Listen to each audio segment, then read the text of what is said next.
بسم اللہ الرحمن الرحیم۔ السلام علیکم، میں ہوں ڈاکٹر محمد اسلم فہیم اور آپ دیکھ رہے ہیں حرف آرزو۔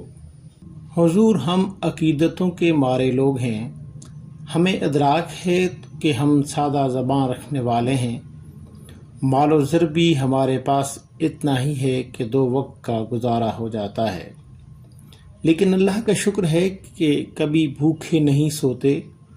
رب ذوالجلال کا یہ تھوڑا فضل ہے کہ وہ اپنے سوا کسی کا محتاج نہیں بناتا۔ ہماری ہم کلامیاں اتنی خاص نہیں کہ داد و تحسین کی مستحق ٹھہریں، نہ لفظوں کے ہیر پھیر سے کوئی اتنی واقفیت ہے کہ الفاظ کی دبیج تہوں میں چھپ کر ایسے نشتر چلائیں کہ دنیا دنگ رہ جائے۔ مصلحت کے تقاضوں میں پنہاں کوئی شہرت و نمود بھی کبھی ہماری منزل نہیں رہی، نہیں ہم غیرت سے اتنے عاری ہیں کہ اعتدال پسندی کا خالی غبارہ لے کر گھومتے رہیں۔ ہم مانتے ہیں کہ ہم جذبات کی رو میں بہہ جانے والے لوگ ہیں، لیکن کیا کریں صاحب، ہم تو عقیدتوں کے مارے لوگ ہیں۔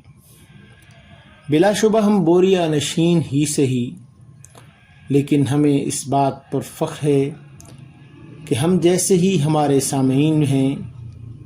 ہمیں تسلیم ہے کہ آپ کی گفتگو اتنی مسحور کن ہے کہ سامعین جھوم اٹھتے ہیں۔ آپ کے منہ سے نکلے الفاظ لوگ اقوال زریں سمجھ کر یاد کر لیتے ہیں۔ لیکن ایک بات یاد رکھیے کہ آپ کے الفاظ کا ہیر پھیر میرے آقا صلی اللہ علیہ وآلہ وسلم کے پاک اصحاب رضی اللہ تعالی عنہم اجمعین سے زیادہ فصیح و بلیغ نہیں ہے۔ آپ کی 100 سالہ زندگی بھی ان کے صحبت رسول پاک صلی اللہ علیہ وآلہ وسلم میں بیتے ایک لمحے کے برابر نہیں ہو سکتی۔ ہمارے تو محسن تھے، کیا محسنوں کے ساتھ کوئی ایسا سلوک برداشت کر سکتا ہے؟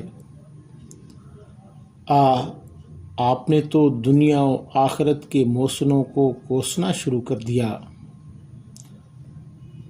آپ سے گزارش یہی ہے کہ اصحاب محمد صلی اللہ علیہ وآلہ وسلم کا تعارف، سیرت و کردار، ان کے باہمی تعلقات اور ان کے اخروی انجام کو جاننا چاہتے ہیں تو تاریخ کے اوراق کی بجائے رب ذوالجلال کے کلام کو کھول لیجئے، تمام اشکالات رفع ہو جائیں گے، دلی اطمینان نصیب ہوگا۔